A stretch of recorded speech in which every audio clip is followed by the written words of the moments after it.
"I thought you'd hang up," she said. Mafia boss dropped his phone and ran through the rain to her.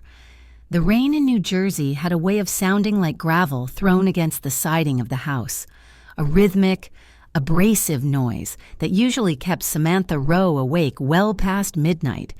She sat at her small kitchen table, the laminate peeling slightly at the edges, wrapping her hands around a mug of tea that had gone cold 20 minutes ago. The house was silent, save for the storm outside and the occasional creak of floorboards settling under the weight of the damp air. Upstairs, her teenage brother, Leo, was asleep.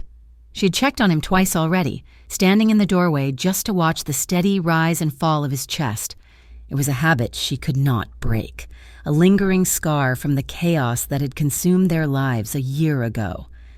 When her phone buzzed against the Formica table, the sound was sudden and violent in the quiet room. Samantha flinched, her heart hammering against her ribs. The screen lit up the dim kitchen with a harsh white glow. No name appeared, just a string of digits she did not recognize. She stared at it. It was nearly 1 a.m. Nobody called at this hour with good news. Her mind instantly raced to the worst possibilities: creditors, the police, or the shadows from her past finally catching up to the fragile peace she had built. Her hand trembled as she reached out. She told herself it was likely a wrong number or a pre-recorded scam, something impersonal and harmless.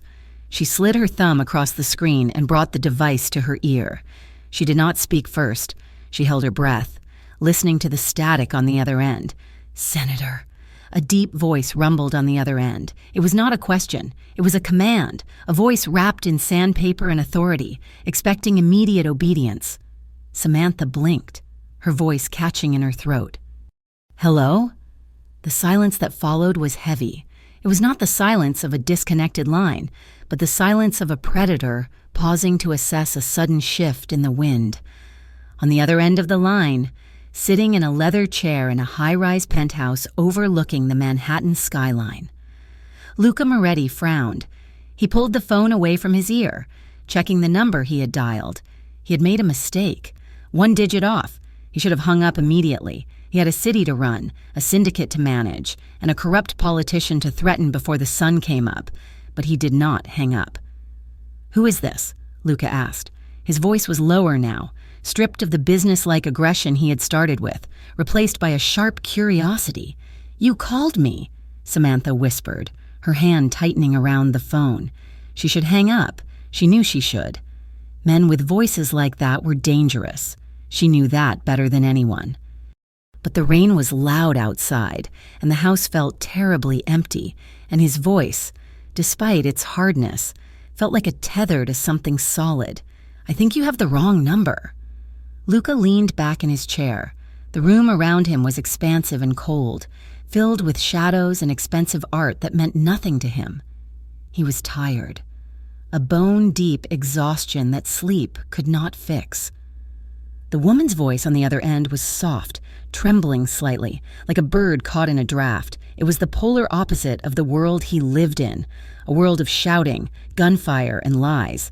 "You sound scared," Luca said. It was an observation, not an accusation.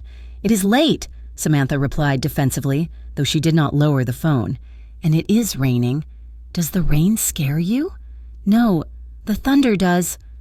Luca looked out at the expansive glass wall of his office.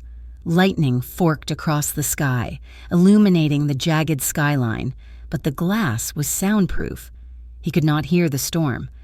He could only see the violence of it. "I cannot hear the thunder here," Luca said. "It is quiet."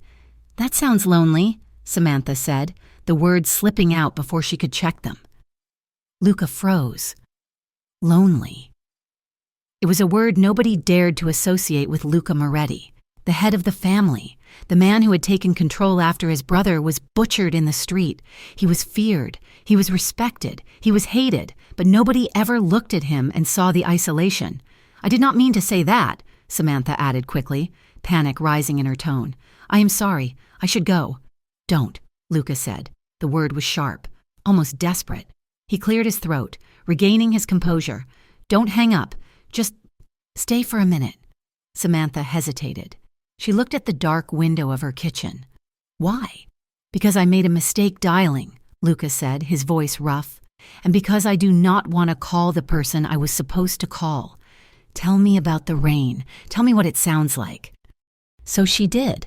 For the next hour, Samantha Rowe, a florist who spent her days arranging lilies and roses, described the storm to a man who had likely ordered 3 hits that same week. She told him about the leak in the gutter and how the wind howled through the old oak tree in the front yard. Luca listened. He said very little, but his breathing on the other line was steady, a rhythmic anchor that calmed her nerves. When they finally hung up, Samantha stared at the black screen of her phone, feeling foolish. She would never hear from him again. It was a fluke, a glitch in the universe where 2 ghosts crossed paths in the night. She was wrong. The next night, at exactly 11 o'clock, her phone rang. "Did the gutter hold?" his voice asked without preamble. Samantha sat up in bed, clutching the duvet to her chest, a smile, unbidden and terrifying, tugged at the corner of her mouth. "Yes, my neighbor fixed it today." "Good," Luca said. "A man? An 80-year-old man named Mr. Henderson," she corrected. "He used a ladder I told him not to use. Stubborn," Luca noted. "Brave," she countered. Thus began the ritual. Over the next few nights, the calls became the center of gravity in Samantha's life. Luca was blunt, often dispensing with greetings and diving straight into questions that felt like interrogations, yet lacked malice. He wanted to know everything about her quiet, invisible life. He asked about the flowers she sold, which ones wilted fastest, which ones meant grief, which ones meant forgiveness. He seemed fascinated by the mundane details of a life lived without the constant threat of death. Samantha, however, was careful. She built a fortress of small lies around her history. She told him she was just a shop girl raising a brother. She did not mention the reason she was raising Leo alone, that their parents had died in a car accident 2 years ago, leaving them drifting. And she certainly did not mention the man she had dated 6 months ago, a courier named Danny, who had charmed her with crooked smiles and cash tips, only to disappear one day, leaving behind a terrifying silence and men in dark cars who occasionally drove slowly past her house. She knew the sound of the underworld. She knew the cadence of men who broke the law. Luca sounded like them, yet different. There was a weariness in him that felt safe, like a lion that was too tired to hunt. Luca was equally guarded. When she asked what he did, he gave the standard New Jersey answer. "Construction," he said. "Concrete, steel, foundations." "You travel a lot?" she asked, hearing the background noise change from night to night. Sometimes the hum of a car engine.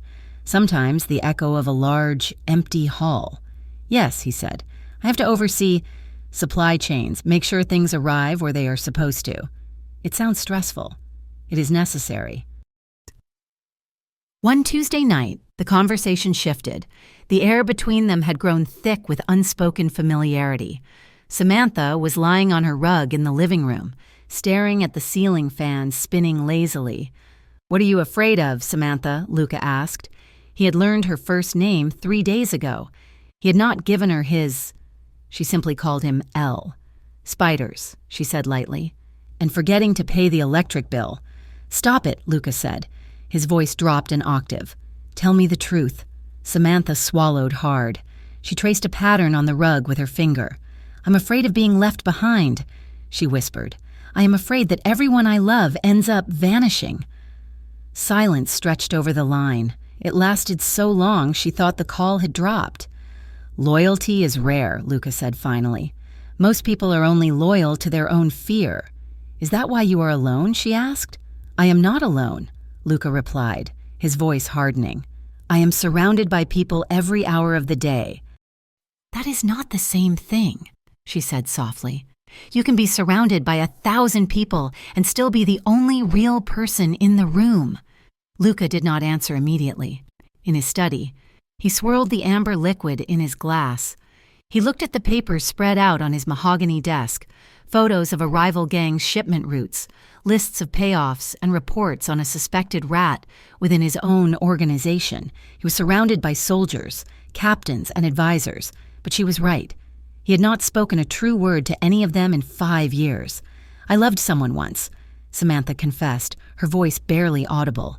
He made me feel safe, but he was not who he said he was. When he left me with a mess I did not create. He betrayed me by not trusting me enough to tell me the truth. Luca's hand tightened around his glass until his knuckles turned white. He thought of his brother, Santino. He thought of the night Santino died, bleeding out in his arms because a man they had trusted sold them out for a seat at the table. 10 seconds passed. The silence was heavy, charged with the electricity of shared pain. Same, Luca said. The single word carried the weight of a confession. You were betrayed? Every day, Luca said. It is part of the job. Then quit the job, she said simply. Luca let out a short, dry sound that might have been a laugh. You cannot quit a foundation. Samantha, you are either holding up the building or you are crushed underneath it. Maybe you need a different building. Maybe. Another night. She was telling him about a customer who had demanded a refund because the sunflowers he bought had turned toward the sun too aggressively. The absurdity of the complaint made her giggle.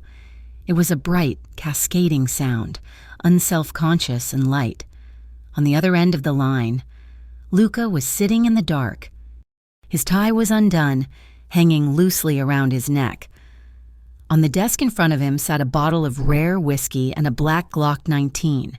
He had spent the last 3 hours reviewing security footage, looking for the traitor in his ranks. His mind was a landscape of gray suspicion and red violence. Then he heard her laugh. It cut through the gloom like a knife. It was so ordinary, so devoid of agenda. Luca closed his eyes, the tension that lived permanently in his shoulders, the knot that sat at the base of his neck, loosened for a fraction of a second. The corners of his mouth lifted. It was a foreign sensation. He realized, with a start, that he was smiling.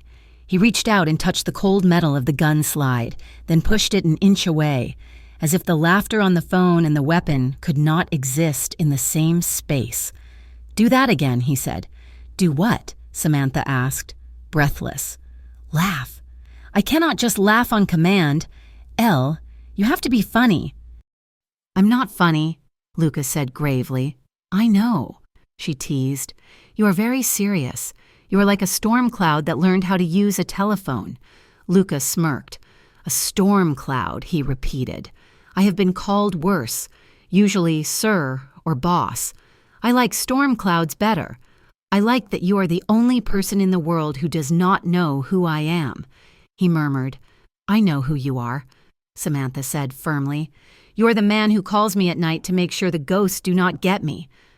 Samantha found herself rushing through her days, ignoring the warning signs that life was getting complicated. She arranged bouquets with more care, humming to herself. She hurried home after closing the shop, checking her phone constantly, terrified she might miss the buzz. She did not know his name. She did not know his face. But she knew the cadence of his breathing and the way his voice softened when she talked about her brother. But while Samantha's world was expanding, Luca's was contracting. The suspicion within the Moretti crime family was no longer a theory. It was a fact. A shipment of narcotics had been intercepted by the police 2 nights ago, a shipment only 4 people knew about. Luca stood in the warehouse, the air thick with dust and the smell of diesel. His consigliere, Marco, stood beside him. Marco was an older man, sharp-featured and impeccably dressed, a remnant of Luca's father's era. It has to be someone close. Luca, Marco said, his voice low. Someone who hears what is said in the quiet rooms. Luca stared at the empty loading bay. I know. We need to sweep everyone, Marco suggested, his eyes scanning Luca's face. Check the phones. Check the logs. Does anyone have new habits? New contacts? Luca felt a cold chill slide down his spine. He had a new habit. He had a new contact, a woman in New Jersey with a soft voice and a fear of thunder. If anyone found out about Samantha, they would not see her as a person. They would see her as a lever, a way to pry Luca open and destroy him. Check the captains, Luca ordered, his voice flat. Leave my circle to me. I will handle my own security. Marco nodded, but his gaze lingered on Luca for a second too long. You look tired, boss. Distracted. I'm not distracted, Luca snapped. turning on his heel. "I am thinking." "Thinking is good," Marco said to Luca's retreating back. "But feeling gets men like us killed." That night, Luca did not call at 11. Samantha sat by the window, watching the streetlights flicker. She waited until midnight, then 1, then 2. The silence of the phone was louder than the storm had been. Doubts began to creep in, the old voices from her past telling her she was foolish, that men always left, that safety was an illusion. At 3 in the morning, the phone buzzed. She snatched it up instantly. "Hello? I cannot talk long," Luca said. His voice sounded jagged, like he had been shouting or drinking or both. "Is everything okay?" she asked, gripping the edge of the table. "No," he said. "My world is complicated. Samantha, there are bad things happening. Are you safe?" "I am never safe," he said. "But that is not why I called. Why did you call?" "I needed to remember that there is something else," he said. "I needed to remember the flowers. You're scaring me." "Good," he said darkly. "You should be scared. The world is not a garden. Samantha, it is a slaughterhouse." "Then why do you call me?" she demanded, her fear turning into a spark of anger. "If it is a slaughterhouse, why do you keep calling the gardener?" There was a pause, a long, heavy silence where she could hear the faint click of a lighter and the exhale of smoke. "Because," Luca said, his voice dropping to a whisper that sounded like a prayer, "you are the only thing that makes me want to wash the blood off my hands." He hung up before she could answer. Samantha sat in the dark, the dial tone humming in her ear, her heart pounding a frantic rhythm against her ribs. She knew then that this was not just a game. She knew she was in trouble. But as she looked at the dark screen, she realized it was too late to run. She was already waiting for the next call. The morning sun offered no warmth to the gray skyline of New York City. Inside the Moretti penthouse, the air was colder than the streets below. Marco, the consigliere who had served Luca's father before him, stood by the window with his hands clasped behind his back. He was a man of sharp suits and sharper instincts, and today, his posture screamed tension. Luca sat at his desk, reviewing a ledger that did not add up. He did not look up when Marco spoke. "The Ricci family knows about the shipment in Newark," Marco said, his voice low and grave. "They knew the exact time the container hit the dock. They knew the guard shift." Luca stopped writing. He set his pen down slowly, the metal clicking against the mahogany. That schedule was finalized 6 hours before the ship arrived. Only 5 people knew it. "Then one of those 5 is talking," Marco said, turning to face his boss. "We have a leak. Luca, a bad one. And if they are selling us out to Ricci, they are not just looking for money. They are looking to take your head." Luca leaned back, his expression unreadable. Though a fire ignited behind his ribs, betrayal was the original sin in his world. It was the rot that brought down empires. "I will handle it," Luca said. "I will find the rot and I will cut it out." "Be careful, Luca," Marco warned, his eyes narrowing slightly. "Distractions make men careless, and lately, you seem elsewhere." Luca did not answer. He simply stared at Marco until the older man nodded and left the room. But Marco was right. Luca was elsewhere. He was thinking about a voice on the telephone and the smell of rain in a New Jersey suburb he had never visited. Across the river, the morning had started with a different kind of dread for Samantha. She was arranging a display of lilies in the window of her shop. The gilded petal. When her phone pinged, it was not the number she had grown addicted to seeing. It was a text from an old friend, Sarah, whom she had not spoken to in 2 years, not since the trouble with Danny. The message was short, chilling, and devoid of pleasantries. "People are asking questions again. Stay quiet about the past. Don't trust anyone new." Samantha stared at the screen, her blood turning to ice. The past was supposed to be buried. She had moved towns, changed her routine, and built a wall of silence around the year that had almost ruined her. She looked out at the street, suddenly feeling exposed behind the plate glass. Every passing car looked suspicious. Every pedestrian in a coat looked like a threat. She spent the rest of the day looking over her shoulder, jumping at the sound of the door chimes, By the time she closed up shop at 7 in the evening, she was exhausted from the adrenaline. She went home, locked the doors, and tried to breathe. But the feeling of unease lingered. At 2 in the morning, her phone rang. It was him. She answered before the first ring finished, desperate for the anchor of his voice. "Hello?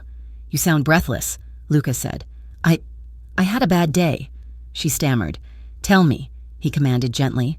Before she could speak, a loud crash echoed from the electronic device in her hand, but it did not come from the phone speaker. It came from her own world. It was the sound of glass shattering. Distant but distinct, it was the sound of her shop's alarm screaming into the night. "Samantha?" Luca's voice sharpened instantly. "What was that? My shop!" she gasped, already moving toward the window, her hands shaking. "The alarm! Someone is at the shop!" "Do not go there," Luca ordered, his voice dropping into the tone he used for soldiers. "Lock your door. Stay inside." "I have to go," she cried, panic overriding reason. "It is my livelihood. I have to see." She hung up on him.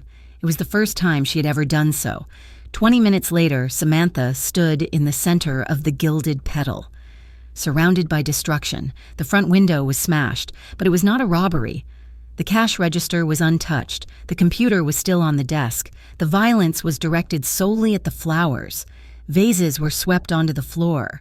Heads of hydrangeas were ripped off and scattered like confetti.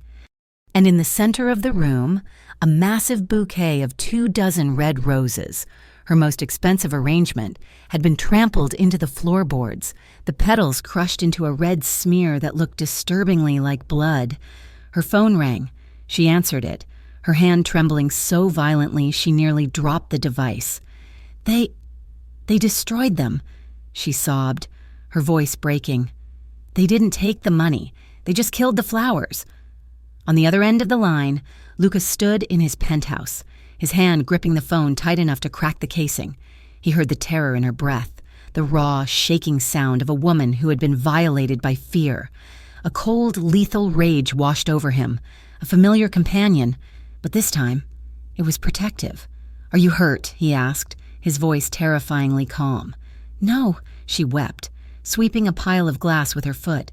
"But why? Why would someone do this?" "Listen to me," Luca said. "Go home. Lock the door. Do not leave your brother's side." "I am scared," she whispered. "I know," Luca said. "I'm going to fix this." He did not tell her that he had already texted 3 of his best men. He did not tell her that within the hour, a black sedan would be parked down the street from her house, observing everything. He did not tell her that he was currently looking at a map of her neighborhood, calculating entry points and sight lines. He hung up and immediately dialed his head of security.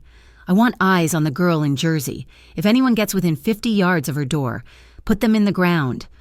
The next night, the conversation was different. The playfulness was gone, replaced by a heavy, somber intimacy. "Why did they do it, Samantha?" Luca asked. He needed to know. He needed to know if this was random malice or if his enemies had found her. Samantha hesitated. She lay in her bed, staring at the ceiling, the events of the previous night playing on a loop. She realized she could not lie to him anymore. Not about this. "I testified," she whispered into the dark. 3 years ago. My ex-boyfriend, he was a courier. He delivered packages for people in the city. One night, he disappeared. The police came to me. They needed to know who his friends were, who he met with. Luca stopped breathing. I told them what I knew. She continued, her voice hollow. It was a minor case. Money laundering. They told me my name would be kept out of it. They told me the files were sealed. But after the trial, I started getting letters. Dead birds on my porch. So I moved here. I changed my number. I thought it was over. Luca closed his eyes. He knew the pattern. He knew the machinery of intimidation. She had brushed against the edge of his world, and the static shock was still burning her. "It is never over," Luca said softly. "Not when you speak against men like that. You sound like you know them," she said. "I know how the world works." He evaded. "I know that sealed files are just paper, and paper can be bought. I just wanted to do the right thing," she said, her voice small. The right thing gets you killed, Samantha, he said, the bitterness bleeding through. Only the smart thing keeps you alive. Is that what you are? She asked. Smart? I am alive, he replied. That is all that matters. He paused, his heart hammering a strange rhythm against his ribs. I want to see you. The request hung in the air between them, charged and dangerous. No, Samantha said quickly, though the word lacked conviction. You don't know me. You don't want to be part of this mess. I am already part of the mess, he countered. Let me see you. I can't, she whispered. If you see me, if you see how broken my life is, you will leave. Everyone leaves. Luca did not listen. 2 days later, a black town car idled 3 blocks away from the gilded pedal. Luca Moretti stepped out. He was not wearing his usual Italian silk suit. He wore dark jeans, a heavy wool coat, and a cap pulled low over his eyes. He looked like a dock worker, or a mechanic, someone rough, someone invisible. He walked down the street, the cold wind biting his face. He needed to see her. He needed to know if the image he had built in his mind matched reality. But there was a deeper reason, a darker reason rooted in his own trauma. As he approached the shop, the memory hit him with the force of a physical blow. 5 years ago, his older brother, Santino. Santino had fallen in love with a civilian, a waitress with a bright smile. The rival family had used her. They had captured her, tortured her just enough to make her scream into a phone, and Santino had run into the trap to save her. They butchered him in a warehouse while the girl watched. Since that day, Luca had sworn off softness. Civilians were liabilities. They were weaknesses that could be exploited. And yet, here he was, walking toward a flower shop in New Jersey because a woman with a trembling voice had told him she was afraid of thunder. He pushed the door open. A bell chimed. The scent of eucalyptus and roses hit him instantly, a smell so alive it made him ache. She was behind the counter. Samantha. She was smaller than he expected. Her hair was pulled back in a messy bun, strands falling across her face. She wore an oversized knit sweater that looked too big for her frame. She was looking down at a ledger, her brow furrowed in concentration. When she looked up, her eyes, hazel, wide and startlingly clear, locked onto his. Luca felt the air leave his lungs. She was real. She was not a ghost on a telephone line. She was flesh and blood and terrifyingly fragile. "Can I help you?" she asked. Her voice was the same melody that haunted his nights, but she did not recognize him. Why would she? To her, he was a shadow, a disembodied protector. Here, he was just a tall man in a coat. I need something for a grave, Luca said. The lie tasted like ash, but it was the only thing that felt true to his life.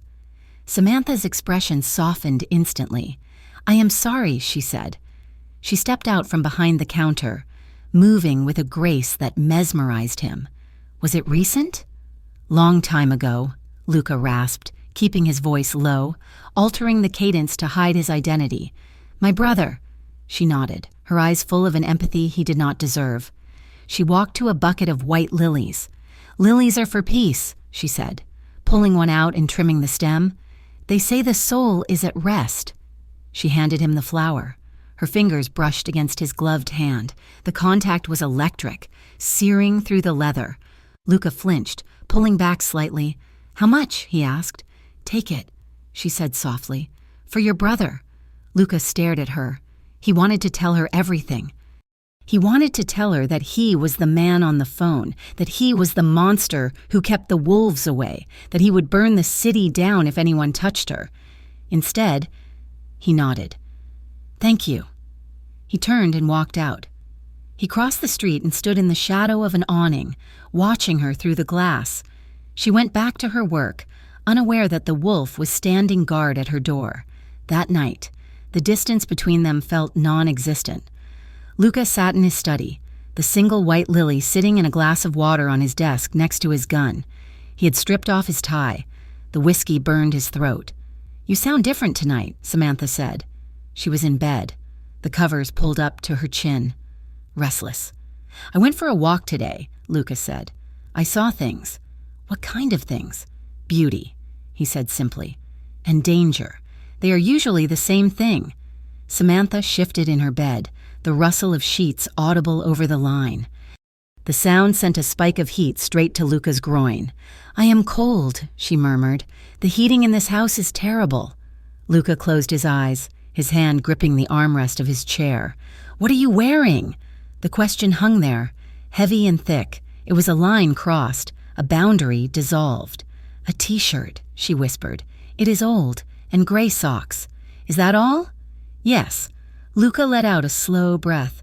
"If I were there," he said, his voice dropping to a gravelly murmur, "you would not be cold." "No?" Her voice was barely a breath. "No. I would take the cold from you. I would wrap my hands around your waist. Are your hands cold?" "Yes," she gasped. "I would warm them," he said. "I would hold them against my chest. Then I would pull you closer. I can imagine it. Samantha, I can imagine the way your breath would hitch if I leaned in." "Elle," she warned, but it was a plea, not a stop sign. "I want to hear how you would sound if I kissed your neck," he said. The words were raw, stripped of all pretense. Right at the pulse point, where your heart beats the fastest, Samantha let out a sharp inhale, a sound that was half sob, half moan. She closed her eyes, her hand clutching the fabric of her shirt, imagining the ghost of his touch. She could feel the phantom weight of him, the smell of rain and expensive cologne, the rough stubble of a man she had never seen grazing her sensitive skin. "You," she stammered, her body trembling in the empty bed. "You sound like someone dangerous." "I am," Luca said. The confession was absolute. "I am dangerous. Samantha, I hurt people. I break things." "Is that why you haven't come to see me?" she asked. "Because you think you will break me?" "That is exactly why," he said. "I have not touched you because if I do, I will never let you go, and my world destroys everything I hold tight." "Maybe I don't want to be let go," she whispered. The admission shattered the last of Luca's resolve. He hung up the phone before he could do something reckless, like drive back to New Jersey and tear the door off its hinges to get to her. He sat in the silence of his empire, his heart racing like a man running for his life. He looked at the lily. He looked at the gun. He knew, with terrifying clarity, that the choice was no longer his to make. The collision was inevitable. The leak in his organization was growing. The threat to Samantha was rising, and he was falling in love with the one thing he could not save. The betrayal did not come with a shout or a gunshot. It came in the form of a ledger column that did not align. Luca Moretti sat in the silence of his study, the heavy oak door locked against the rest of the penthouse. The digital spreadsheet on his tablet was glowing in the dim light, illuminating the hard lines of his face. He had spent the last 3 nights tracing the flow of money through his organization, hunting for the leak that had compromised the Newark shipment. He had expected to find a low-level captain padding his pockets or a courier getting greedy. He had not expected to find Marco. The discrepancies were small, intelligent, and buried deep within the construction union payouts, Marco's specific territory. Over the last 6 months, nearly $500,000 had been siphoned off, redirected to shell accounts that Luca traced back to a holding company in the Cayman Islands. But it was not the theft that made Luca's blood run cold. It was the implication. Marco was not just his consigliere. Marco was the man who had taught him how to tie a tie, how to shoot a pistol, and how to bury his father. A knock on the door broke his concentration. Luca swiped the screen off, his hand instinctively drifting toward the drawer where he kept his gun. "Enter," he said. Marco stepped inside. He looked immaculate as always, his silver hair combed back, his suit pressed, but there was a tension in his shoulders that had not been there a week ago. He held a file folder in his hand. "We need to talk, Luca," Marco said, closing the door behind him. "We do," Luca agreed. He did not gesture for Marco to sit. "I was just looking at the union numbers." Marco did not flinch, but his eyes flickered toward the tablet. "The unions are stable. That is not why I am here. I am here because you are compromised." Luca leaned back, lacing his fingers together. "Am I?" "You're on that phone every night," Marco said, his voice rising slightly. "You disappear for hours. You leave meetings early. And now, I hear you have men stationed in New Jersey watching a florist. Do you think nobody notices? Do you think the Ritchie family won't find out? My personal life is not your concern, Lucas said, his voice deadly quiet. It is my concern when it becomes a weakness. Marco slammed the folder down on the desk. She is bait, Luca, or she will be. If you are distracted by a civilian, you are dead. And if you are dead, this family falls apart. Or perhaps, Lucas said, standing up slowly, his height filling the room. The family is falling apart because the people inside it are selling us out. The silence that followed was suffocating. Marco stared at him, his expression shifting from anger to a guarded calculation. Be careful what you accuse me of, Marco warned softly. I accuse you of nothing yet. Luca lied. He needed proof of the leak, not just the theft. He needed to know if Marco had sold the Newark shipment to Ricci. But if I find out that my consigliere is more interested in his retirement fund than his loyalty, the consequences will be biblical. Marco stiffened. I have served the Moretti name since before you were born. Do not forget that. I forget nothing, Luca said. Get out. Marco turned and left, but the air remained poisoned. Luca sank back into his chair. He felt a profound sense of isolation, a darkness that threatened to swallow him whole. He reached for his phone. He needed to hear her voice. He needed to remember that there was a world where trust was not a commodity to be sold. In New Jersey, Samantha Rowe was staring at a piece of paper that made her hands shake uncontrollably. The mail had come late that afternoon. Among the bills and flyers was a thick envelope with no return address. Inside was a letter from a collections agency she had never heard of, and a photocopy of a death certificate. Daniel J. Russo, deceased. Cause of death, ballistic trauma. Danny, her ex-boyfriend. He hadn't just run away. He had been murdered. She read the letter again, her breath catching in her throat. It detailed a loan Danny had taken out 2 weeks before he vanished, a loan for $50,000, co-signed with a forgery of her signature. The letter was not a standard legal notice. The language was aggressive, informal, and terrifying. The principal and interest are due immediately. Failure to pay will result in the reclamation of assets, starting with the business located at 14 Elm Street, her shop. Beneath the text, someone had handwritten a note in red ink. We know where you sleep. Samantha dropped the letter. The room seemed to spin. She backed away from the counter, bumping into a display of ceramic vases. The sound of them clattering together sounded like gunshots in her ears. She was not just a witness anymore. She was a target. The cryptic warning from her friend, the break-in, the destroyed roses. It was all connected to a debt she didn't owe, for a man who had died in a drug deal gone wrong. She fumbled for her phone. Her fingers were so slippery with sweat, she could barely unlock the screen. She didn't dial the police. The police hadn't helped her 3 years ago. They had only put a target on her back. She dialed the only number that felt safe. He picked up on the first ring. Samantha? He's dead, she choked out, tears streaming down her face. Danny is dead, Elle, and they say I owe them money. They said they know where I sleep. Who? Luca's voice was instant steel. Who sent the letter? I don't know, she sobbed. It doesn't have a name. Just a P.O. box. They want $50,000. I don't have that kind of money. They're going to hurt me. On the other end, Luca was already moving. He was out of his chair, grabbing his jacket, holstering his weapon. He signaled to his head of security, who was waiting in the hall. Listen to me, Luca said, his voice cutting through her panic like a lighthouse beam. Nobody is going to hurt you. Do you hear me? Nobody? You don't know that, she cried. You're just a voice on the phone. I am not just a voice. I am the man who is going to end this. He paused, and she could hear the sound of a car door slamming. Pack your things. Samantha, she froze. What? Pack a bag, he ordered. Close for 3 days. Nothing else. Leave your phone, leave your laptop.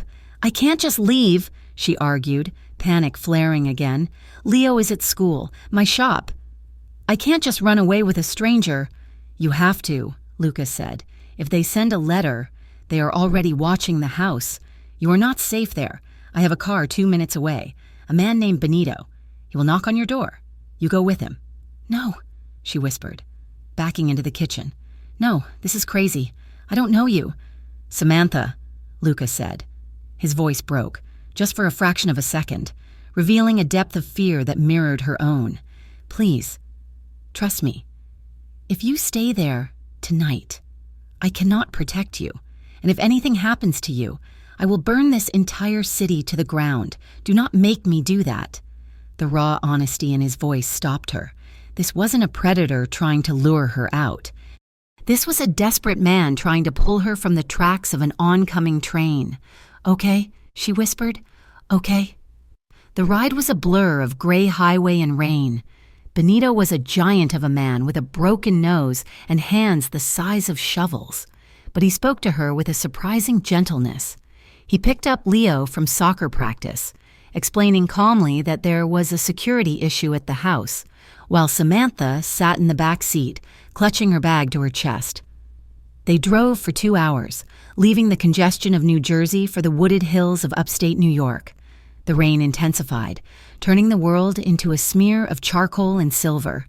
Samantha didn't ask where they were going. She felt numb, suspended in a nightmare where the only reality was the memory of Luca's voice, promising safety. They arrived at a house set deep in the woods. It was not a cabin, but a modern structure of stone and glass, hidden from the road by a dense thicket of pines. It looked cold, fortress-like. "He will be here soon," Benito said as he unlocked the front door. "There is food in the kitchen. The boy can take the room on the left. You take the master." Benito stayed outside, standing guard in the rain. Samantha ushered a confused and sullen Leo into the bedroom, telling him to play video games and not to come out. Then she went into the living room and waited. The house was silent. It smelled of cedar and disuse. She wrapped her arms around herself, pacing the floor. Who was this man? What had she done? She had entrusted her life and her brother's life to a ghost. An hour later, she heard the sound of tires on gravel. Then, the heavy thud of a car door. The front door opened. Samantha stopped pacing. She stood by the fireplace, her heart hammering so hard it made her dizzy. A man stepped into the entryway. He was tall, taller than she had imagined. He shook the rain off a heavy black wool coat. His hair was dark, slicked back from the rain, and his face was a landscape of sharp angles and shadows. He looked exhausted. He looked dangerous. He looked up, and their eyes met. The air left the room. It was him. She knew it instantly. It wasn't just the intense, dark eyes. It was the way he looked at her, like a starving man looking at a feast he wasn't allowed to touch. "Samantha," he said. The voice was the same, deep, gravelly, the voice that had talked her to sleep. "Elle," she whispered. He closed the door and locked it. He walked into the living room but stopped 10 feet away from her, as if afraid to get too close. "Are you okay?" he asked. "Did Benito treat you well?" "Yes," she said. Her eyes traveled down his body. His coat was open. Beneath it, he wore a tailored suit, the shirt unbuttoned at the collar. And there, strapped to his chest in a leather holster, was a gun. She took a step back, her breath hitching. She had known, intellectually, that he was involved in something illegal.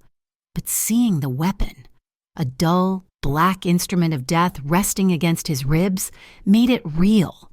"You have a gun," she said. Luca looked down at his chest, then back at her. He didn't cover it. "I told you I was in construction," he said, a bitter edge to his smile. "I construct endings." "Who are you?" she asked, her voice trembling. "Really?" "My name is Luca Moretti," he said. He watched her face for a reaction. The Moretti name was infamous in the tri-state area, synonymous with organized crime, racketeering, and violence. Samantha's eyes widened. She knew the name. Everyone knew the name. "The crime family," she whispered. "Yes." You are the boss?" "Yes." She felt the instinct to run. This was the monster under the bed. This was the reason her ex-boyfriend was dead. This was the darkness she had spent her life avoiding. She took another step back, hitting the stone hearth of the fireplace. "I should go," she said. "I can't be here. You are everything I am afraid of." Luca flinched. as if she had struck him. But he didn't let her leave. He closed the distance between them in 3 long strides. He didn't grab her. He stopped inches away, his hands hovering in the air, terrified to make contact. "You can leave," he said roughly, "if that is what you want. I will have Benito drive you anywhere you want to go. I will pay your debt. I will make the threats stop. You never have to see me again." He looked down at her, his eyes burning with a desperate intensity. "But do not leave because you think I am a monster to you. I am a monster to everyone else, Samantha, but not to you." He reached out slowly, giving her time to pull away. When she didn't, he cupped her face in his hands. His palms were rough, warm, and shaking slightly. "I didn't lie," he whispered, his thumb brushing her cheekbone. "I didn't lie about the way I feel." Samantha looked up at him. She saw the gun, yes, but she also saw the exhaustion in his eyes. She saw the fear. The man who ruled a criminal empire was trembling because he was terrified she would reject him. She raised her hand slowly and placed it flat against his chest, right over his heart. It was beating frantically, a chaotic rhythm against his ribs.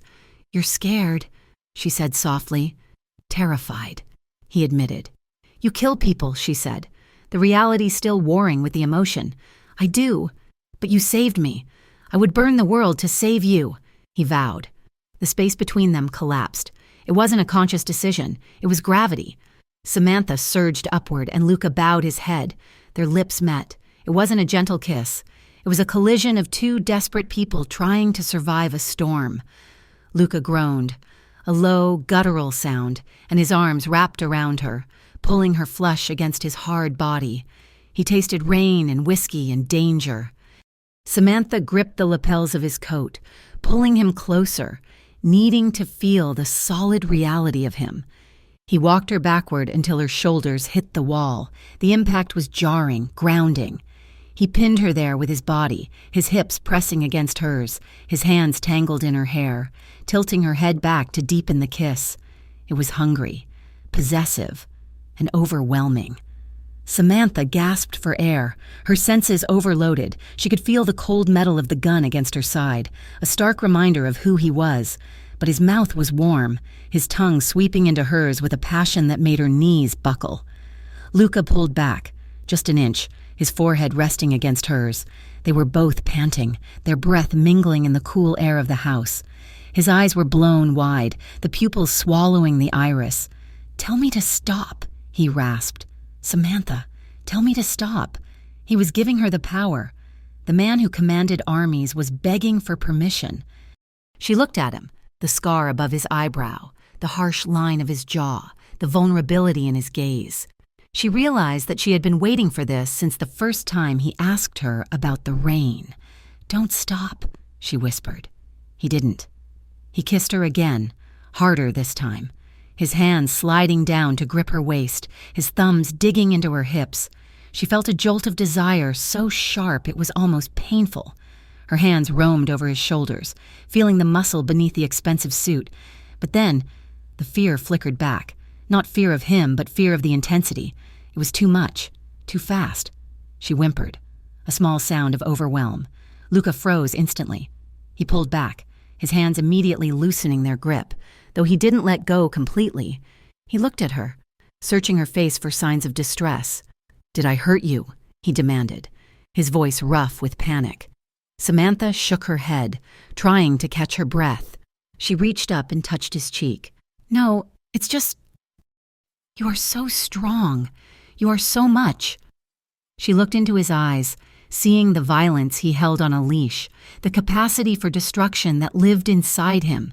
"You could hurt me," she whispered. "If you wanted to. You could break me in half." Luca's expression crumbled. He leaned down, resting his forehead against her shoulder, surrendering to the truth of her words. "I know," he said into her neck. He pulled back to look at her again, his gaze fierce and absolute. "I know what I am, but listen to me, Samantha." He took her hand and kissed the knuckles, then the palm, then the wrist. "I would kill the world before I would let that happen," he swore. "I would turn this gun on myself before I let you come to harm. Do you understand?"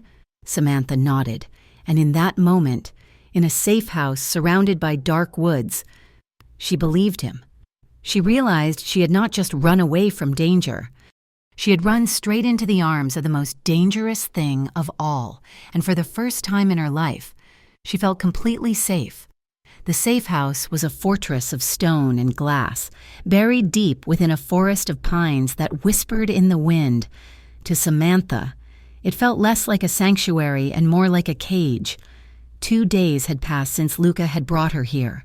2 days of silence, of watching Leo play video games with the volume turned down low, of pacing the floorboards while Benito, the giant guard, stood stoically on the porch.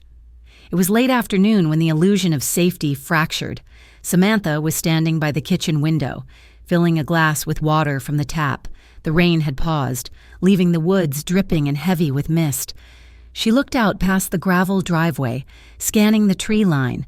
It was a habit she had developed since the threatening letter arrived, a constant, low-level paranoia that kept her muscles tight. She saw it. A flash of sunlight reflecting off metal. It was brief, gone in a heartbeat, but it was unnatural against the organic greens and browns of the forest. Then she saw the movement. A figure, dressed in camouflage, shifting position behind a thick oak tree 300 yards away. The glass slipped from her hand. It shattered in the sink, the sound sharp and violent. Samantha didn't bother cleaning it up. She scrambled for the burner phone Luca had left her. Her fingers shook so badly she misdialed the single pre-programmed number twice. On the third try, it connected. "Tell me you are safe." Luca's voice answered instantly. No greeting, just immediate vigilance. "There is someone in the woods," she whispered, pressing her back against the kitchen wall, sliding down until she was sitting on the cold tile. "I saw a reflection. A scope, or binoculars. They are watching the house." On the other end of the line, Luca Moretti stood in the center of a construction site in Midtown Manhattan, surrounded by the noise of jackhammers and shouting foremen. In her words, the world around him went silent. The noise faded into a dull roar. "Are you sure?" Luca asked, his voice lethal and low. "Yes," she breathed. "I saw a man." "Stay away from the windows," Luca commanded. "Move Leo to the bathroom in the center of the hallway. No exterior walls. Do it now." "Luca, they found us," she cried softly. "You said this place was a secret." "It was," he said, the realization hitting him like a physical blow. Only 3 people knew the location of that safe house. Him, Benito, and Marco. "I'm coming," Luca said. "Do not hang up until you are in the bathroom." He signaled to his driver before he even finished the sentence. As he walked toward the car, his mind was a chessboard of disaster. If they were watching, they were waiting for a green light. They wanted leverage. They wanted him. "I'm sending a team to flank the woods," Luca told her, his voice steadying her across the miles. "But I need to draw their eyes away from you. I need them to think I am vulnerable somewhere else." He hung up and immediately dialed his second-in-command. "Prepare the jet," he ordered. "File a flight plan for Miami. Make it public. Make sure every rat in the city knows I am leaving town in an hour." It was a decoy. A desperate gamble to freeze the enemy in place, to make them hesitate while he secured the woman who had become the only thing that mattered. Luca arrived at the safe house 3 hours later. He did not come in a convoy. He arrived in a nondescript sedan, slipping through the service road that bypassed the main entrance. When he entered the house, the air was thick with tension. Benito gave a curt nod, signaling that the perimeter was secure for the moment. The watcher had retreated, likely spooked by the arrival of Luca's counter-surveillance team. Luca found Samantha in the hallway. She looked small, her face pale, her arms wrapped around herself as if she were trying to hold her own shattering pieces together. "Leo is asleep," she whispered as he approached. "He doesn't know." "Good," Luca said. He looked exhausted. There were dark circles under his eyes, and his suit jacket was wrinkled. "The threat is contained for tonight. My men are sweeping the woods." Samantha looked at him. Really looked at him. For weeks, he had been a voice. Then, he had been a savior in a storm. Now, standing in the dim light of the hallway, He was just a man carrying the weight of a war he had inherited. "Who are you really? Luca?" she asked. It wasn't an accusation. It was a plea for the truth. "I told you," he said heavily. "I am a criminal." "That is a label," she countered, stepping closer. "That is not who you are. A criminal takes... You have done nothing but give. You saved me. You saved my brother." "I put you in danger," he corrected sharply. He began to unbutton his shirt, his movements jerky and frustrated. "You want to know who I am? Look." He pulled the white dress shirt open, exposing his chest. Samantha drew a sharp breath. His torso was a map of violence. There were fading bruises, old knife scars, and one jagged, puckered starburst of pink skin just below his collarbone. A bullet wound. It had missed his heart by inches. "This is who I am," Luca said, his voice devoid of pride. "I am a target. I am a collection of near misses. This bullet was meant for my father. I took it when I was 22. The scar on my side is from a knife fight in a kitchen when a deal went bad. This is the cost, Samantha. It is not romantic. It is ugly, and it hurts, and it ends in blood." He waited for her to run. He waited for the revulsion. Instead, Samantha reached out. Her hand trembled, but she did not pull back. She placed her palm flat against the scar on his chest, covering the violence with her warmth. "It must be lonely," she whispered, "carrying all this history on your skin." Luca stopped breathing. He looked down at her hand, then up at her eyes. There was no judgment there, only a profound, aching sadness that mirrored his own. "It was," he rasped, "until you called." She stepped into him. It was a surrender. She pressed her face against his unscarred shoulder, breathing in the scent of him, rain, musk, and the metallic tang of adrenaline. "I don't care about the scars," she said into his skin. "I care about the heart beating underneath them." Luca made a sound that was half groan, half prayer. He wrapped his arms around her, lifting her slightly off the floor, burying his face in the curve of her neck. The restraint he had exercised for weeks, the carefully constructed walls of discipline, crumbled into dust. He carried her to the master bedroom. He kicked the door shut, shutting out the world of assassins and traitors. The room was dark, lit only by the moonlight filtering through the high windows. He set her down on the edge of the bed. He knelt before her, removing her shoes, his hands treating her ankles with a reverence that made her throat tight. "Are you sure?" he asked, looking up at her. His eyes were dark, searching. "Once I cross this line, Samantha, I cannot go back. I will belong to you." "You already do," she whispered. She reached down and pulled him up. The kiss was different this time. It wasn't the desperate collision of the living room. It was slow. It was a conversation without words. When they finally lay back against the sheets, the gun was left on the nightstand, cold and forgotten. Their intimacy was trembling and charged with a raw, terrifying vulnerability. Samantha cried softly when his skin touched hers, not from sadness, but from the overwhelming relief of being held by someone who would not let her fall. She traced the muscles of his back, her fingers digging in as he moved over her, shielding her body with his own. "You are not broken," he whispered against her ear, his voice rough with emotion. "You think you are shattered, but you are the strongest thing I have ever known." "I'm scared," she confessed, clutching him tighter. "I know," he said. "I have you. I have you." For the first time in years, Luca Moretti did not think about strategy. He did not think about the mole. He thought only of the woman in his arms, the softness of her skin, and the way she said his name like it was a benediction. Later. The rain returned. It drummed against the glass roof, a steady rhythm that usually soothed them both. But tonight, the silence after the storm was heavy. They lay tangled in the sheets. Samantha rested her head on his chest, listening to his heart rate slow. "I want a future," she said quietly. The words hung in the air. Luca tightened his arm around her. "You will have one. Not like this," she said. She pushed herself up on one elbow, looking down at him. Her hair fell around her face like a curtain. I cannot live waiting for the next text message. Luca, I cannot raise Leo in a safe house. I want a future where I don't have to check the tree line for snipers." She paused, her voice shaking. "I want a future with you, but not with the gun, not with the boss." Luca looked at her. He saw the hope in her eyes, and it terrified him more than any enemy. He realized then that he could not keep both his empire and his heart. He had to choose. "I will find a way out," he promised. The words felt heavy, momentous. "It will not be easy, and it will not be quick, but I will do it." "How?" "I have money," he said. "Accounts that the family does not touch. I can erase the debt they put on you.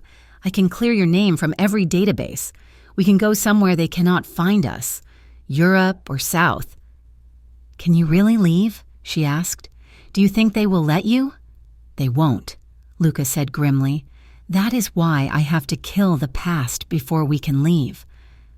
While Luca lay in the arms of the woman he loved, the past was already plotting his funeral. Marco sat in his study, a glass of vintage red wine on the desk. His phone sat in front of him. He had tracked Luca's movements. He knew about the decoy flight to Miami, but he also knew Luca hadn't been on the plane. He knew about the safe house.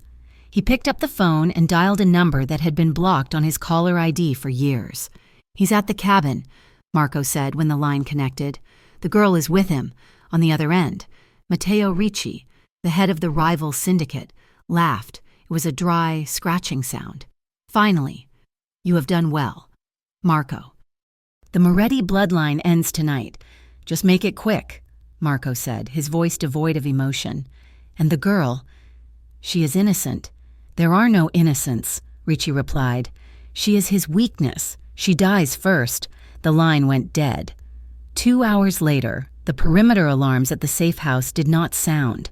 The system had been looped, but Luca had not survived 10 years at the top of the food chain by relying on technology alone.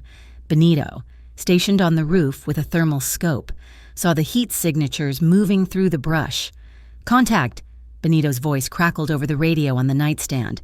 6 tangos, approaching from the north. They are moving fast.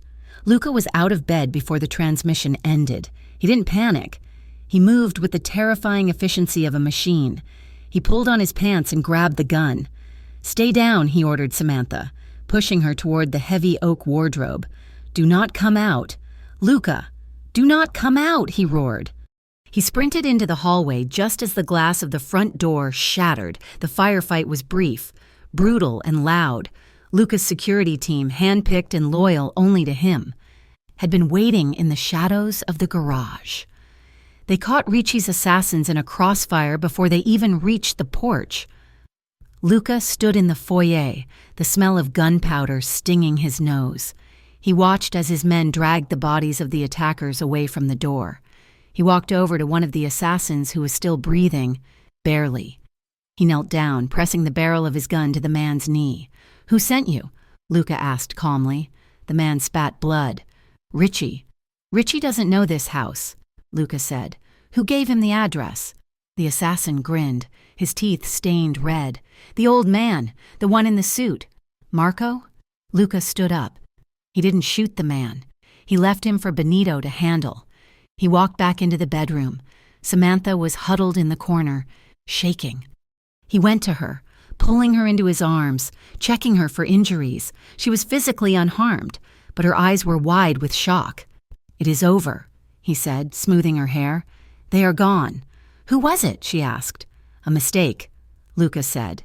His voice was cold, detached. "A mistake that I have to correct.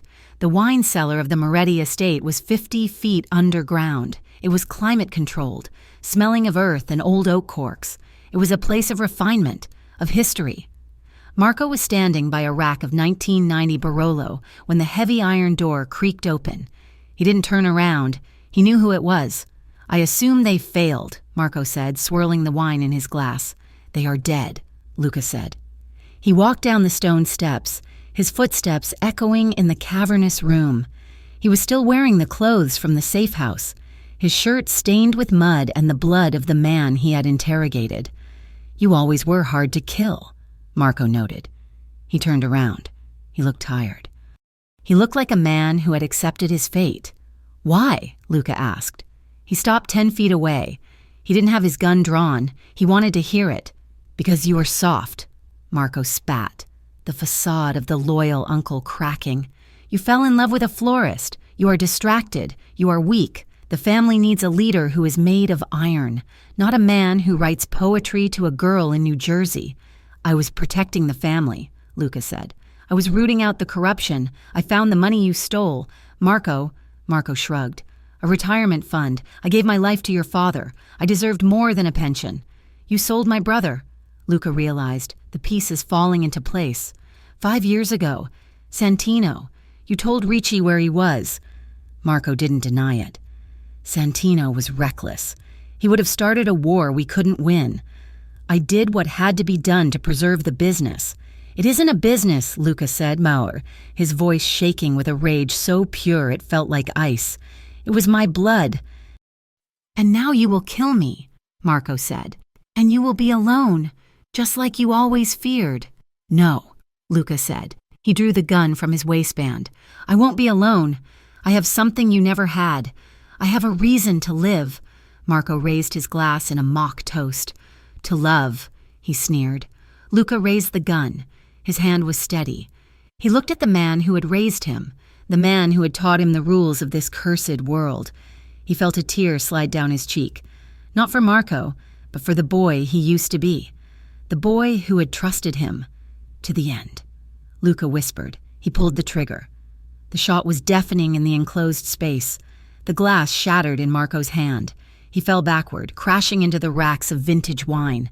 Bottles broke, sending rivers of dark red liquid spilling across the stone floor, mixing with the blood pooling around Marco's chest.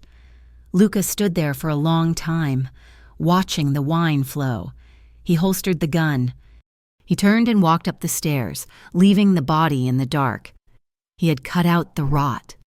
But as he emerged into the night air, he knew the war wasn't over. Ricci was still out there, and now... Ricci knew that Luca Moretti had something worth dying for. The silence in the house was different now. Before, it had been the silence of waiting, of holding one's breath.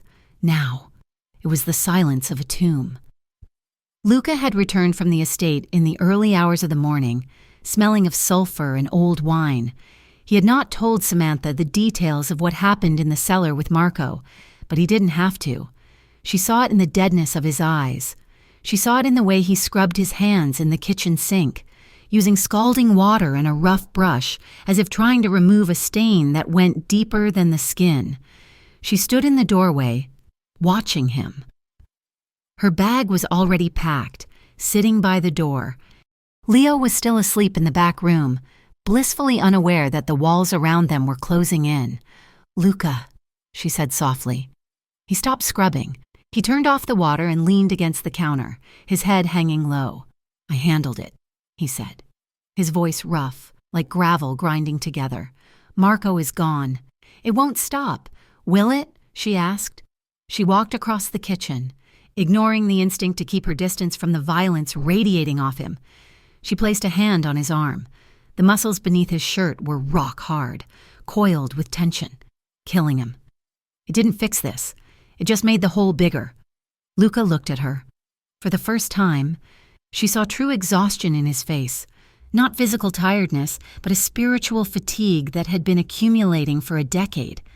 "Ricci knows," Luca said. "Marco told him everything before the end. Ricci knows you are the reason I am distracted. He knows where we are vulnerable." "Then leave," Samantha pleaded. She gripped his arm tighter, her hazel eyes searching for him.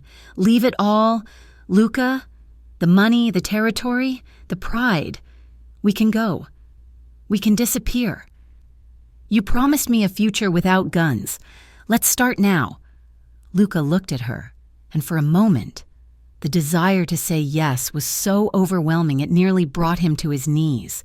He wanted nothing more than to take her hand, drive west until the road ran out, and never look back. "I am ready," he admitted, his voice barely a whisper.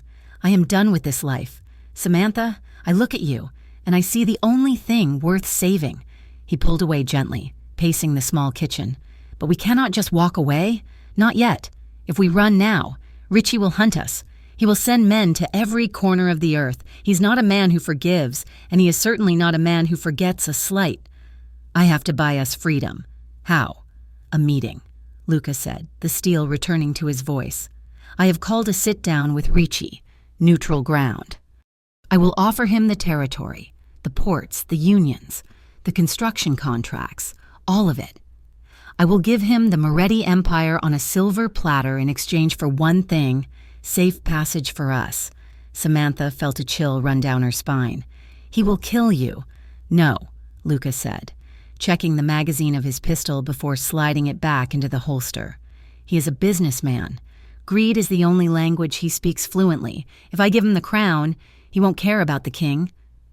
The meeting took place 2 hours later in an abandoned textile factory on the edge of the industrial district. The rain had returned, a relentless gray curtain that washed the grime of the city into the gutters. Luca stood in the center of the vast, empty floor. He was alone.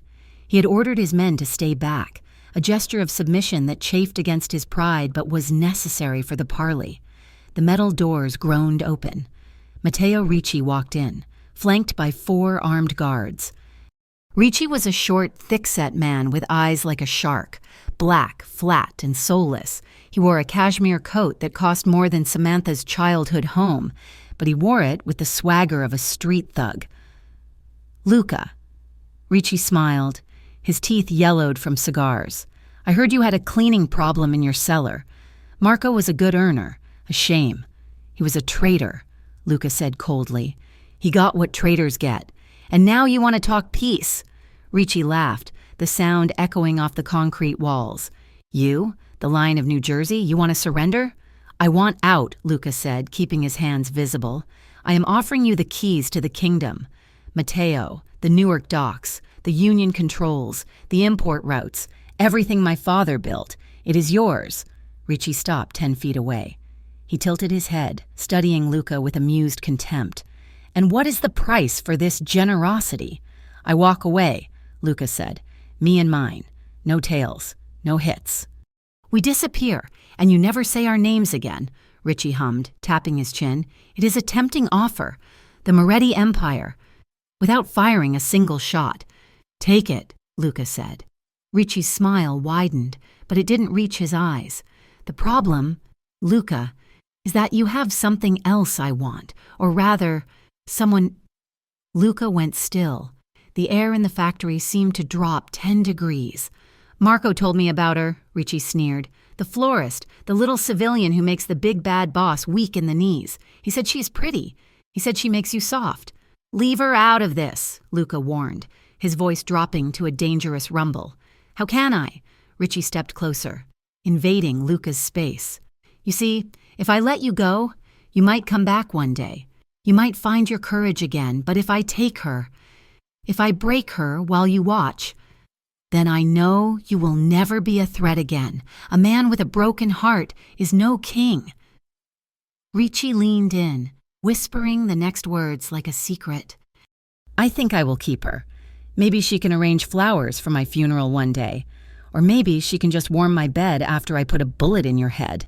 The rage that exploded inside Luca was white-hot and blinding. It took every ounce of discipline he possessed not to draw his weapon and empty the clip into Ricci's face. But he knew the 4 guards behind Ricci would cut him down before he hit the floor. And if he died here... Samantha was defenseless. He forced himself to breathe. He forced his hands to unclench. You have my offer, Luca said, his voice trembling with suppressed violence. Think about it. You can have the money, or you can have a war. But if you touch her, Matteo, I will not just kill you. I will pull your world down around your ears until there is nothing left but ash. He turned on his heel and walked away, expecting a bullet in the back with every step. Run, little lion, Ricci shouted after him. Run to your girl. I'll be seeing you both soon. Luca drove back to the safe house at 90 miles per hour, weaving through traffic, his knuckles white on the steering wheel. The negotiation had failed. There was no truce. There was only the hunt. He burst through the front door of the cabin. Samantha was standing in the living room, Leo's backpack in her hand. She took one look at his face and knew. "We have to go," Luca said, grabbing the duffel bag by the door. "Now, he's not going to let us walk. He's coming for us." "I packed the car," Samantha said, her voice steady despite the fear in her eyes. She was not the same trembling woman who had answered the phone weeks ago. She had been forged in the fire of his world. Leo was already inside. "Good girl," Luca breathed. He grabbed her arm, pulling her toward the exit. "We are going to the second safe house in the Bronx. It is small, off the grid. We switch cars there and head south." They ran into the rain.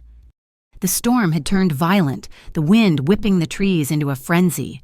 Luca shoved Samantha into the passenger seat of the black SUV and jumped behind the wheel.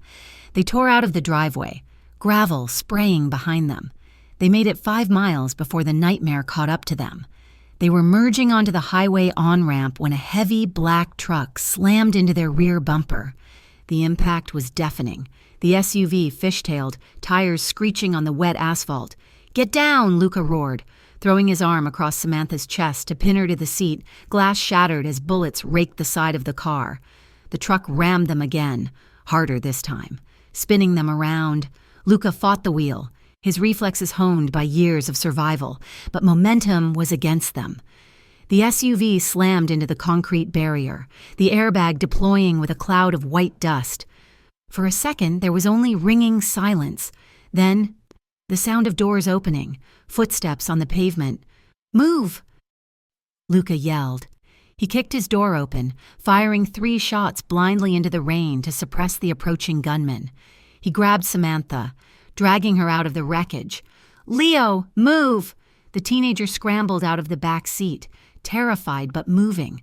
"The alley," Luca commanded, pointing toward a narrow gap between 2 industrial warehouses just off the highway service road. They ran. The rain was torrential now, blinding and cold. Gunfire erupted behind them, bullets chipping the brick walls as they sprinted into the shadows. Luca stayed behind Samantha and Leo, firing back, counting his rounds. He was the shield, the barrier between the wolves and the lambs. They wove through a maze of garbage bins and chain-link fences. The city was a blur of gray and black. Samantha's lungs burned, her legs screaming with effort, but she didn't stop. She could hear the heavy footsteps of their pursuers splashing in the puddles behind them. "Keep going!" Luca shouted, his voice raw. "Don't look back!" They burst out onto a side street, flagging down a terrified cab driver. Luca didn't ask. He pulled the driver out, shoved a wad of cash into his hand, and pushed Samantha and Leo inside. He sped away just as the pursuing gunman rounded the corner. The second hideout was not a fortress. It was a dilapidated apartment above a mechanic's shop in the South Bronx, a place Luca kept for emergencies that required total invisibility. The heating rattled, the windows were grimy, and the furniture was covered in dust sheets, but it had a steel door and no electronic trail. Luca locked the heavy deadbolt and leaned his forehead against the metal, gasping for air. He was soaked to the bone, his expensive suit ruined, mud and blood splattered across his shirt. "Is everyone okay?" he asked, turning to face them. Leo was sitting on the floor, hugging his knees, shaking. Samantha was standing by the window, peering through the dirty blinds. She turned to him. There was a cut on her cheek from the shattering glass, bleeding sluggishly. "You're hurt," Luca said. The sight of her blood, her bright red blood on her pale skin, made him feel sick. He went to the bathroom, finding a first aid kit. He wetted a cloth and returned to her. He cupped her face in his hands, his thumbs brushing away the rain and the tears she refused to shed. "I am sorry," he whispered, dabbing gently at the cut. "I am so sorry. Samantha, I promised you safety. I promised you a way out. You kept us alive," she said. She reached up, her fingers tracing the bruise forming on his jaw where the airbag had hit him. "You got us out of that car. You got us here.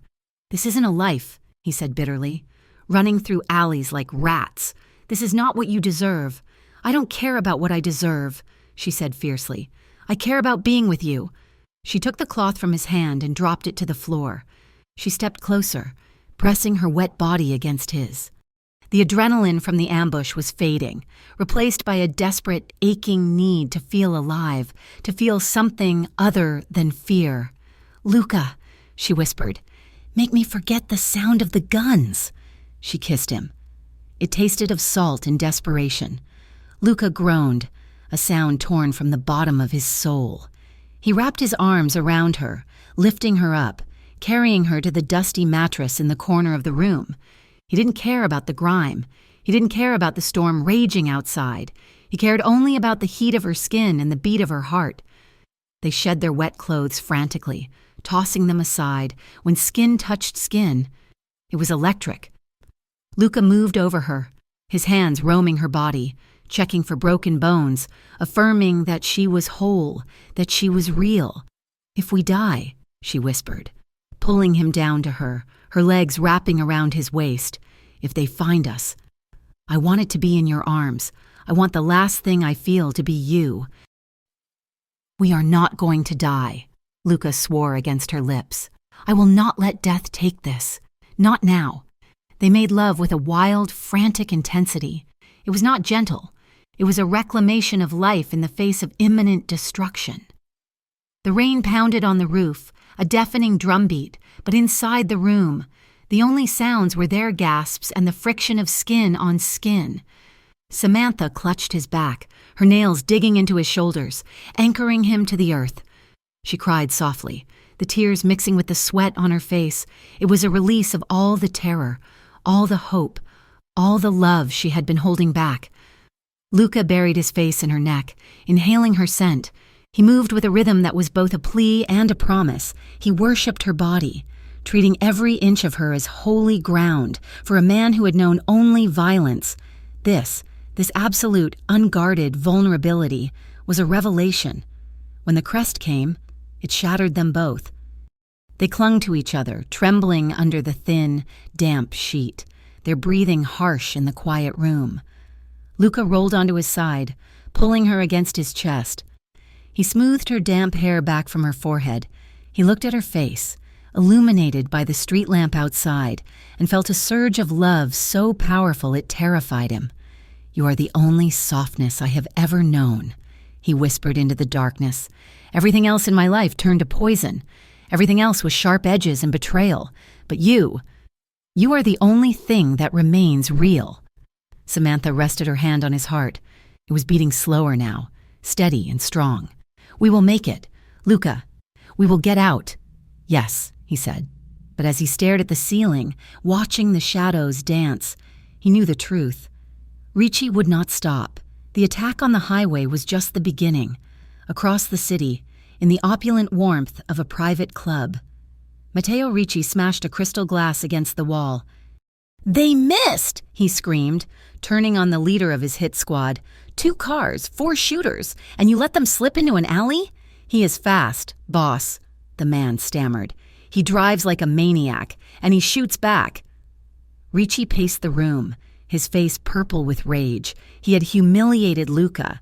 He had taken his territory, but Luca was still breathing, and as long as Luca Moretti was breathing, Ricci was not safe. "He's hurt," Ricci muttered. "He's scared. He's running with a woman and a kid. He will be looking for a hole to hide in." He turned to his lieutenant. "Call everyone, every soldier, every freelancer, every street rat who wants to make 50 grand. I want a grid search of the city. I want every safe house, every motel, every dark corner turned inside out." Ricci walked to the window, looking out at the storm. Lightning flashed, illuminating his reflection. "He thinks he can run through the rain," Ricci whispered. "But the storm drowns everyone eventually." "Send the final team. Burn the Bronx down if you have to. I want his head on my desk by morning." The air in the Bronx hideout was stale, heavy with dust and the lingering scent of fear. Luca stood by the window, peering through the cracks in the blinds. The storm outside had not broken. It had only paused to catch its breath. The sky was a bruised purple, swollen with rain that was threatening to drown the city again. Luca turned back to the room. He had just received a text on his secure line. It was a single code word from one of the few captains he still trusted. It meant that the passports were ready. It meant that the exit route was open, but it also meant he had to physically retrieve them from a contact in Queens. He checked his watch. It would take him 40 minutes to get there and back. 40 minutes of leaving Samantha vulnerable. He walked over to where she sat on the edge of the mattress. She was cleaning the small cut on her cheek, her movements slow and mechanical. Leo was in the other room, finally asleep, exhaustion having claimed him. "I have to go," Luca said. The words tasted like ash. Samantha looked up, panic flaring in her eyes instantly. She stood up, reaching for him. "No, you can't leave. You said we were staying together." "I have to get the papers," Luca explained, gripping her shoulders hard. "Without them, we cannot cross the border. We cannot disappear. I am meeting the forger in Queens. I will be back in less than an hour." "It's too dangerous," she argued, her voice rising. "It is the only way," he insisted. He reached into his pocket and pulled out a black burner phone. He pressed it into her hand. It was warm from his body heat. "Listen to me carefully. Samantha, this phone is untraceable. I am the only number programmed into it." She looked at the device, then at him. "If they come," Luca said, his voice dropping to a fierce whisper, "if you see a car, if you hear a noise, if you even feel like something is wrong, you call me. I don't care what I am doing. I don't care who I am talking to. I will come." "Luca, promise me," he demanded. "You call, and you keep the line open." "I promise," she whispered. He kissed her hard, a kiss that felt like a seal on a contract. Then he turned, unlocked the heavy steel door, and slipped out into the gray afternoon. 20 minutes later, the sky opened up. The rain did not fall. It hammered the earth. Thunder shook the foundations of the old mechanic's shop, rattling the windows in their frames. Samantha sat in the corner of the living room, her knees drawn to her chest, the phone clutched in her hand so tightly her knuckles were white. Every sound made her jump. The wind howling through the alley sounded like screaming. The groan of the building settling sounded like footsteps. Then she heard it. It was not the wind. It was the distinct metallic screech of a crowbar against the steel door downstairs. Samantha's heart stopped. She scrambled to her feet. She ran to the back room and shook Leo awake. "Hide!" she hissed, pushing the groggy teenager toward the fire escape window. "Go up! Go to the roof! Do not make a sound!" "Sam? Go!" she screamed in a whisper. She shoved him out onto the wet metal grate and slammed the window shut, locking it. She turned back to the room. She could hear heavy boots on the stairs. They were coming up. There was no way out for her. The front door was the only exit, and they were already in the hallway. She retreated into the bathroom, the only room with a locking door. She slid the bolt home and backed into the corner, sliding down until she was wedged between the toilet and the bathtub. The room was dark, smelling of mildew. She dialed the number. It rang. One ring. Outside. The apartment door crashed open, wood splintered. Men shouting. 2 rings. "Search the rooms! Find the boy, too!" a voice roared. It was not Richie. It was a hired muscle. Professionals. 3 rings. "Pick up," she sobbed quietly, tears streaming down her face. "Please, Luca, pick up." The bathroom doorknob jiggled violently. Then, a heavy boot slammed against the wood. The door shuddered but held. 4 rings. "He isn't answering." She whispered to the darkness. The despair crashed over her, colder than the rain. He had left. He was gone. The reality of her life, the abandonment, the loss, was happening all over again. In a dim back room of a bakery in Queens, Luca sat across from a nervous little man holding a manila envelope. "The pictures are good," the man was saying, sweating despite the cold. "I changed the birth dates. You are Canadian citizens now." Luca's phone buzzed on the table. He looked at it. It was her. He reached for it, his hand hovering. But at that exact moment, the bakery door opened. 2 uniformed police officers walked in, laughing, shaking off their umbrellas. They looked directly at the back room. The forger froze. "Don't answer that," he hissed. "If it rings again, they look over here. We are doing a deal." Luca ignored him. He snatched the phone up and pressed it to his ear. "Samantha? For a second, there was only static and the sound of wood splintering in the background. "I thought you'd hang up," her voice whispered. It was small, broken, and terrified. "They are here. Luca, they are at the door." The world stopped. The police, the forger, the passports, it all dissolved. Luca did not say a word. He did not tell her to be brave. He did not waste a single second on reassurance. He dropped the phone. It hit the table with a clatter. Luca was already moving. He vaulted over the table, ignoring the shout of the forger. He burst out the back exit into the alleyway, his lungs already drawing in massive gulps of air. His car was 3 blocks away. Traffic in Queens was a gridlock of red taillights and honking horns. He didn't go to the car. He ran. He hit the sidewalk in a dead sprint, his leather shoes slamming against the wet pavement. He ran into the street, weaving between stalled cars, vaulting over the hood of a taxi that honked at him. He didn't feel the rain soaking his shirt. He didn't feel the cold. He felt only a burning, singular drive that consumed his entire existence. He ran like a man possessed. He ran past the subway station, realized it would be too slow, and kept running. He crossed the bridge on foot, the wind threatening to blow him into the river below. His chest burned, his muscles screamed, but he saw only her face. He heard only her whisper, "I thought you'd hang up." "Never," he grunted through clenched teeth, pushing his body past the limit of endurance. "Never." Samantha curled tighter into a ball. The bathroom door was splintering. A hole appeared in the wood near the lock. A hand reached through, fumbling for the bolt. "Found you, sweetheart," a voice sneered from the other side. She closed her eyes. She thought of the flowers in her shop. She thought of the way the sun hit the linoleum in her kitchen. She thought of Luca's heartbeat against her palm. "I love you," she whispered into the dead phone line. The bolt slid back. The door swung open. A man stood there. It was huge, wearing a tactical vest and a mask. He raised a suppressed pistol. "Time to close the shop," he said. Then, a shadow moved in the hallway behind him. There was a sound, wet, heavy, and sickening. The gunman's eyes went wide. He dropped the gun. He gurgled, looking down to see a hand, a bare, bloodied hand, punching through his tactical vest, driving a piece of broken door frame into his side. No, it was a knife. Luca's knife.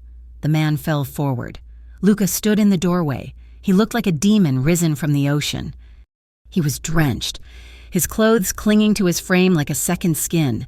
His chest was heaving violently, gasping for air. His eyes were black holes of violence. There were 2 other men in the hallway. They turned, raising their weapons. Luca didn't stop. He stepped over the falling body of the first assassin. He moved faster than humanly possible, fueled by a rage that transcended adrenaline. He slapped the barrel of the nearest rifle aside, grabbed the man's throat, and crushed it with a single, sickening squeeze. The third man fired. The bullet grazed Luca's shoulder, spinning him around. Luca didn't even flinch. He drew his own weapon, the Glock he had retrieved from his waistband mid-sprint, and fired twice. Bang, bang, headshots. Both men dropped instantly. Silence returned to the apartment, broken only by the sound of rain and Luca's ragged breathing. He holstered the gun. He stepped into the bathroom. Samantha was pressed into the corner, her eyes squeezed shut, her hands over her ears. She was shaking so hard her teeth chattered. Luca fell to his knees. He didn't care about the blood on the floor. He crawled to her. He reached out, his hands trembling, and touched her hair. "Samantha," he choked out. She flinched violently, letting out a small scream. "It is me," he said. "It is me. Look at me." She opened her eyes. She saw him. He was water and blood and terror, but he was there. "You came," she whispered. "You said not to hang up," Luca said, his voice breaking as he pulled her into his arms, burying his face in her neck. "I never will. I will never hang up on you." He held her as if he were trying to absorb her shaking into his own body. He checked her arms, her face, desperate to find any injury. When he found none, he collapsed against the wall, pulling her onto his lap. "The police," she whispered. "I hear sirens." Luca listened. Yes. In the distance, rising above the storm, was the wail of approaching sirens. He had called them, miles back, while running across the bridge. He had made the anonymous tip that would end his life as he knew it. "They are coming," Luca said. He looked at her, his eyes clear and full of a heartbreaking peace. "This ends tonight, Samantha. No more running, no more shadows." "What do you mean?" "They will take me us," he said. "I will surrender. I have evidence. I have the ledgers. I will give them Ricci. I will give them everything in exchange for your safety." "No," she cried, gripping his soaked shirt. "They will put you in prison. I won't see you." "You will be safe," he said firmly. "That is all that matters. I promised you a future without guns. This is the only way to give it to you." The sirens were outside now. Blue and red lights flashed against the bathroom tiles. Luca stood up, pulling her with him. He kissed her forehead. It was a long, lingering kiss, a goodbye wrapped in a blessing. "Walk outside," he instructed. "Keep your hands up. Tell them you are a hostage. Tell them nothing else. Do not look back. Luca, please, go," he commanded gently. He pushed her toward the door. Samantha stumbled into the hallway. She looked back once. Luca was standing amidst the carnage, his hands raised, his head high. He looked at her, and for the first time since she had known him, he smiled. It was a true smile, the smile of a man who had finally paid his debt. She walked out into the rain. The police swarmed the building. She was wrapped in a blanket, questioned, and led away. She didn't look back as they brought him out in handcuffs. She didn't look back as the heavy doors of the police van closed, but she knew he was watching her. 6 months later, the cemetery was quiet. The spring grass was a vibrant, impossible green. Samantha Rowe knelt before a modest headstone. It belonged to her parents. Beside it was a smaller marker she had placed for Danny, a forgiveness she finally felt ready to give. She placed a bouquet of white lilies on the grass. She had reopened her shop 2 months ago. It was smaller now, in a different town, under a different name. Leo was in a new school, playing soccer, laughing again. The debts were gone. The threatening letters had stopped. The Moretti crime family had been dismantled, its leadership incarcerated or turned witness. Matteo Ricci was serving 3 consecutive life sentences. His empire crumbled by the testimony of his greatest enemy. Samantha stood up, brushing the dirt from her knees. She walked back to her car, a sensible sedan parked under an oak tree. She sat in the driver's seat and checked her watch. It was noon on the first Sunday of the month. Her phone buzzed. It was a restricted number. It always was. Samantha's heart did a familiar flip in her chest. She answered it, bringing the phone to her ear. "Hello?" she said. There was a pause, then a voice. It was deep, wrapped in sandpaper and distance, but it was the voice that had saved her. "Still here," Luca said. He was somewhere far away. Witness protection had relocated him to a place where the mountains met the sky, a place where he worked with his hands and saw no violence. He could not tell her where. He could not see her, not yet, maybe not for years. But he called, once a month, for 30 seconds. He was allowed to confirm he was alive. Samantha closed her eyes, leaning her head back against the headrest. She smiled, a genuine, warm expression that reached her eyes. "I know," she replied. "Are the flowers blooming?" he asked. "Yes," she said. "The lilies are beautiful this year." "Good," he said. "Is the door locked?" "Always. I miss the rain," he said softly. "I know," she whispered. "It rains here too." The line clicked dead. The connection was severed, but the tether remained. Samantha put the phone down, started the engine, and drove out of the cemetery. She wasn't afraid of the silence anymore. She knew that, somewhere, thousands of miles away. A man was looking at the sky and thinking of her. And one day, when the storm had fully passed, he would come home. "Thank you so much for listening to this story. I thought you'd hang up," she said. "It has been an incredible journey writing Luca and Samantha's story with you, exploring how love can bloom even in the darkest of storms. I would love to know, where are you listening from today? Did the ending make you cry? Or were you happy to see them find a way to be safe? Please let me know your thoughts in the comments below. If you enjoyed this story and want to hear more emotional, intense, and realistic tales of love and danger, please make sure to subscribe to Mafia Romance Stories and hit that notification bell so you never miss a chapter. Until next time, keep listening.